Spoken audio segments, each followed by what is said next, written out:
Gandhi TV भी सफ़र करने लगा। और सफ़र करते करते जब हम सफ़र करते हैं तो आसपास की चीज़ें भी अनायासी नज़र आती है।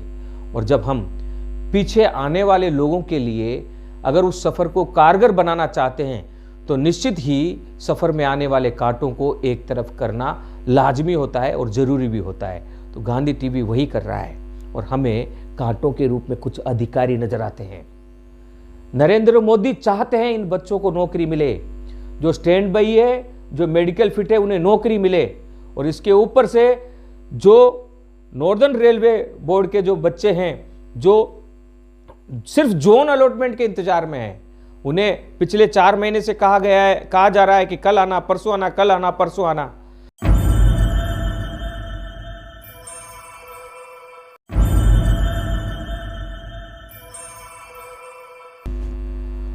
जय हिंद, वंदे मातरम, जय जगत। लगभग 8,000 युवा बेरोजगार, और बेरोजगार भी नहीं, नौकरी के लिए सभी प्रकार की परीक्षाओं को पास करने के बाद मेडिकल फिट नौजवान युवा बेरोजगार जो उम्र पार के यानी ओवरेज होने के लगभग नज़दीक खड़े हैं, और उसमें से कुछ लोग तो ओवरेज हो भी गए। जरा सोचिए, हम जब किसी खबर को बनाते हैं तो उसके अंदर तक जाते हैं और अंदर तक जाकर दर्शकों को, पाठकों को लेकर जाते हैं।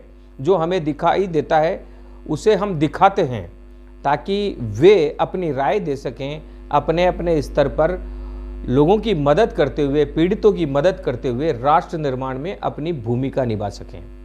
तो हम भी उस दिशा में लगातार पिछले 2 महीने से यात्रा कर रहे हैं। एक युवा छात्र जो आज से कई वर्ष पहले मेरे से मिला था, और हमने जब पुलवामा में शहीद स्मारक बनाने की मांग रखी थी, उस आंदोलन में बढ़ चढ़कर हिस्सा लिया था। और पुलवामा में हर शहीद के घर से मिट्टी लेकर एक शहीद स्मारक बनाने के लिए जो अभियान हमने छेड़ा था, वो जो राष्ट्रव्यापी अभियान था, जिसमें बाद में तत्कालीन नरेंद्र मोदी सरकार को झुकना पड़ा और भारत सरकार ने पुलवामा में वह शहीद स्मारक बनाया जहां हमारे सैनिकों ने हमारे देश के लिए शहादत को गले लगाया था। और वो युवा कई वर्षों बाद, उसके बाद अचानक गायब हो जाता है। कई वर्षों बाद अचानक मेरे पास फोन आता है और कहता है, अनीश जी, हम पिछले 2 वर्ष से संघर्ष कर रहे हैं, हमें पूरा भरोसा है अगर आप हमारे साथ खड़े होंगे तो हमारा संघर्ष आगे बढ़ेगा और हम जीतेंगे। वो युवा मुझसे मिलने आता है, हम दोनों मिलते हैं, और उसके बाद उस युवा के जो प्लान है वो मेरे समझ में आती है। और उस युवा का नाम है रिंकू मीणा, रिंकू आरएज मीणा, जिसे आप लोग जो आरआरबी के आंदोलन करता है वे सब लोग जानते हैं। साथ में एक युवक और भी था, टेक्नीशियन भर्ती के आंदोलन को लीड करने वाला शंकर चौधरी। इन दोनों से मुलाकात होती है और इनके साथ एक नई यात्रा में गांधी टीवी के पत्रकार के रूप में मैं चल पड़ता हूं। हम लोग राजस्थान के प्रदेश भाजपा के प्रदेश अध्यक्ष सतीश पूनिया जी के पास जाते हैं, उनसे बात करते हैं, उनसे रिक्वेस्ट करते हैं। वे फ़ोन करते हैं अपने केंद्र सरकार में स्थान पा चुके राजस्थान के मंत्रियों को और रेल मंत्री को, और ये टीम 2-4 युवा और साथ आते हैं, महेश उसमें एक नाम है, 1-2 बच्चे और हैं, और हमारी एक टीम इनके साथ जाती है। ये जैसा रहते हैं वैसा हम रहते हैं। हर मंत्री के पास जाते हैं, हर मंत्री की आवाज़ से वो जो इन बच्चों का जो प्रयास है, इस टीम का जो प्रयास है, उसे सब जगह पहुंचाते हैं। उसी समय पटना में भी कुछ होनहार बेरोजगार सभी लोगों को संगठित करते हैं। वे राजस्थान के इस ग्रुप के साथ तालमेल करते हुए आगे बढ़ते हैं और वे अपना मोर्चा संभालते हैं। और वे वहाँ पर सड़कों पर धरना देना शुरू कर देते हैं। पटना में एक बड़ा धरना शुरू होता है और जगह जगह पर लोग निकलकर भाजपा के सांसदों से, रेलवे बोर्ड के सदस्यों से, रेल मंत्री से, अन्य भाजपा के मंत्री से मिलना शुरू कर देते हैं और ये एक बयार चल निकलती है, एक आशा जगती है कि लोगों को अब हम स्टैंड बाय मेडिकल फिट अपना अच्छा भविष्य पालेंगे। हमने जो देखा वो क्या देखा है कि एक छात्र जब कोचिंग में जाता है या कोचिंग की तैयारी करता है, कंपटीशन की तैयारी करता है तो पूरा जोर लगाता है, एक धावक की तरह, जैसे बहुत से लोग दौड़ने के लिए खड़े रहते हैं, प्रथम स्थान आने के लिए पूरा जोर लगाते हैं सभी लोग अपने इच्छा अनुसार, अपनी शक्ति के अनुसार पूरा जोर लगाते हैं और वो पास हो जाते हैं और मेडिकल फिट भी हो जाते हैं। फिर उन्हें कहा जाता है कि कुछ दिन आप रुको। कुछ दिन कुछ सप्ताह में बदलते हैं, कुछ सप्ताह कुछ माह में बदलते हैं, कुछ माह कुछ वर्षों में बदलते हैं और बच्चे लगातार प्रयासरत रहते हैं, लेकिन उन्हें सही उत्तर नहीं मिलता है।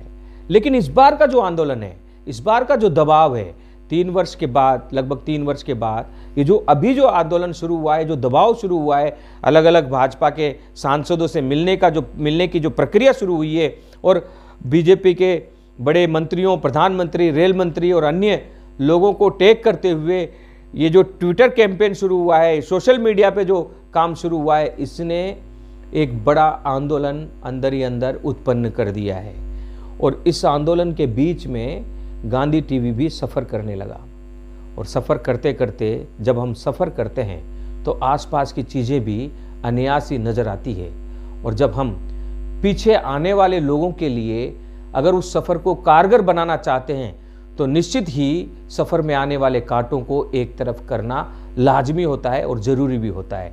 तो गांधी टीवी वही कर रहा है और हमें कांटों के रूप में कुछ अधिकारी नज़र आते हैं। नरेंद्र मोदी चाहते हैं इन बच्चों को नौकरी मिले, जो स्टैंड बाई है, जो मेडिकल फिट है, उन्हें नौकरी मिले। और इसके ऊपर से जो नॉर्दर्न रेलवे बोर्ड के जो बच्चे हैं, जो सिर्फ जोन अलॉटमेंट के इंतजार में हैं, उन्हें पिछले 4 महीने से कहा जा रहा है कि कल आना, परसों आना, कल आना, परसों आना। मैं अधिकारियों से कहना चाहता हूं, बच्चे दूर दूर से आते हैं, ये बेरोजगार हैं, इधर उधर से पैसा अरेंज करके आते हैं। आपके लिए बहुत कहना आसान है कि कल आना, परसों आना। इन बच्चों के लिए कल और परसों वापस आना कितना दूभर है। मैं इन बच्चों के साथ रहा हूं, मुझे पता है। अधिकारियों, आप रहिए इन बच्चों के साथ, अपनी अधिकारी से अपने जो ऑफिस है वहां से छुट्टी लेकर 4 घंटे इन बच्चों के साथ गुजार लेना। मेरा दावा है अगर आप में इंसानियत होगी तो आप उसी दिन, तब तक फिर दूसरा काम नहीं करोगे जब तक इनको नौकरी नहीं दिला दोगे। मैंने देखा है इनके दर्द को, उस दर्द को आप तक पहुंचा रहे हैं। मीडिया यही कर सकता है। और प्रधानमंत्री चाहते हैं अधिक से अधिक रोजगार दिए जाएं, पोस्ट खाली किए जा रहे हैं और इन बच्चों को उससे पहले एडजस्ट करने के लिए। और यही कारण है जो आउटरीच कैंप आयोजित किया जा रहा है। अब कई अधिकारी जबरदस्ती बच्चों को कह देते हैं हमें पता ही नहीं है। अरे आपको क्या पता है? हिंदुस्तान को किस तरफ ले जाना है ये तो नरेंद्र मोदी को पता है, और रेल विभाग में क्या करना है ये रेल मंत्री को पता है। आप उनसे पूछिए कि इन बच्चों का क्या करना है। पूछते नहीं है, हमें क्या लेना देना है।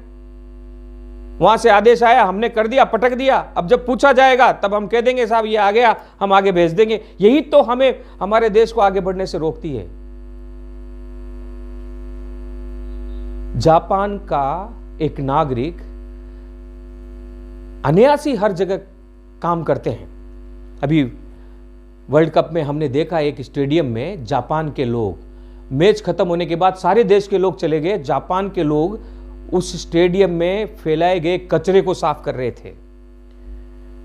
जब उनसे पूछा गया कि आप ऐसा क्यों कर रहे हैं तो उन्होंने कहा कि हम हर जगह पर यही करते हैं ताकि ये जिंदगी अच्छी तरह चलती रहे और हमारी आने वाली पीढ़ियों के लिए भी हमारा योगदान बनता रहे। तो नरेंद्र मोदी ऐसा ही भारत चाहते हैं।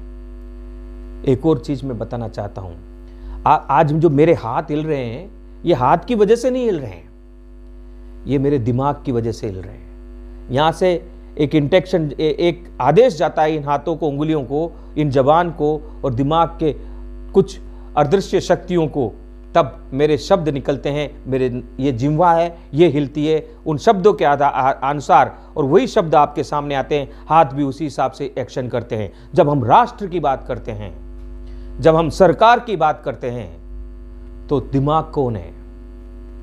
नरेंद्र मोदी। और वो दिमाग जो आदेश दे रहा है और उस आदेश के अनुसार नीचे शरीर नहीं काम करे तो फिर देश का क्या होगा? कभी सोचा है? मैं गांधी टीवी में एक छोटा सा पत्रकार हूं, लेकिन मैं अधिकारियों को छोड़ने वाला नहीं हूं। सोशल मीडिया में कैंपेन चल रहा है, स्टैंड बाई मेडिकल फिट बच्चों ने फांसी के फंदे के साथ अपना संदेश डाल रखा है कि अगर हमें नौकरी नहीं दे रहे हैं तो आप बताइए हमें कहां आत्महत्या करनी है। क्या प्रधानमंत्री के पास आके आत्महत्या करें, या रेल मंत्री के पास आके आत्महत्या करें, या किसी अधिकारी के पास आकर आत्महत्या करें? गांधी टीवी कहता है उन अधिकारियों से जो अकर्मण्य हैं, चाहे कितने ही बड़े अधिकारी हों, इस बात के लिए आप हमें सजा दे सकते हैं, लेकिन बात कह कर रहेंगे। हम छात्रों से, बेरोजगारों से निवेदन करते हैं, आपको अगर इन अधिकारियों ने नौकरी नहीं दी तो आत्महत्या मत करना, आप गांधी टीवी के साथ जुड़ना। आपको हम पत्रकार बनाएंगे और हमारा जो ताकत है, हमारी जो कलम है, वो हम आपको देंगे। और फिर इन अधिकारियों का जीभ दूभर कर देना, जीना, इन्हें जीने मत देना, क्योंकि जो भ्रष्ट होता है वह टालता है। कई मामलों में जहां भ्रष्टाचार से लिप्त अधिकारियों को पकड़ा जाता है सीबीआई द्वारा या सरकार, राज्य सरकार के एजेंसियों द्वारा, तो उसमें जो एक प्रणाली हम भी काम करते हैं तो हमें भी एक प्रणाली समझ में आती है। जो भ्रष्ट अधिकारी होता है उसकी एक कॉमन स्ट्रेटजी होती है, किसी भी काम को टालते जाना, उसको अटकाना, और अटकाने के बाद ऐसा रास्ता निकालना कि उसमें से 2 पैसे मिल जाएं। तो ये जो आदत है, ये भ्रष्टाचार से युक्त अधिकारियों की जो आदत है, वो इन बच्चों के मामले में नहीं चलने देंगे। आज दैनिक जागरण की खबर को हमने पढ़ा, सैल्यूट करते हैं उस पत्रकार को, कोई तो हमारे साथ आ रहा है। हम तमाम सच्चे पत्रकारों से निवेदन करते हैं, आइए देश के इन भविष्य के लिए, इन भविष्य के जो कर्णधार है, जो हमारा भविष्य है देश का नौजवान, उसके अधिकारों के लिए लड़िए। वरना आपकी औलादे कहेगी कि मेरा बाप पत्रकार था, लेकिन पत्रकारिता के नाम पर कलंक था। और आज मुझे फक्र है, मैं परिवार में आर्थिक रूप से बहुत संकट में रहता हूं, लेकिन मेरे बच्चे और मेरा परिवार मुझ पर फक्र करते हैं कि मैं कभी गलत के सामने झुकता नहीं हूं। ईमानदारी से दूसरे लोगों के हक के लिए लड़ता हूं, आगे बढ़ता हूं। और आप लोगों का प्यार भी मिल रहा है, चैनल लगातार आगे बढ़ रहा है। बीच में कुछ फ्रिक्शन हुए तो कुछ लोगों ने कहा ग्रुप में भी कि इस चैनल को अनसब्सक्राइब करो, तो मैं उनसे निवेदन करना चाहता हूं, मैं सब्सक्रिप्शन के लिए चैनल नहीं चलाता हूं, मैं राष्ट्र निर्माण के लिए पत्रकार हूं। और मुझे पैसा मिलता है तो भी मैं ऐसा ही रहूंगा, मेरा चैनल बड़ा होता है तब भी मैं ऐसा ही रहूंगा, अगर मेरा चैनल बिल्कुल डाउन हो जाता है, बंद हो जाता है, तब भी मैं लड़ता रहूंगा। मेरी लड़ाई में कोई कमी नहीं आएगी। और आप लोग मेरे लड़ाई में साथ हो। बहुत सारे लोग हैं जो मुझे जानते हैं, वो कहते हैं नहीं जी आप तो बड़े कष्ट में रहते हो, आप अपना QR कोड भेजो, अकाउंट नंबर भेजो, हम आपको पैसा देंगे। मैं मना करता हूं, क्योंकि अभी आप सब लोग बेरोजगार हो।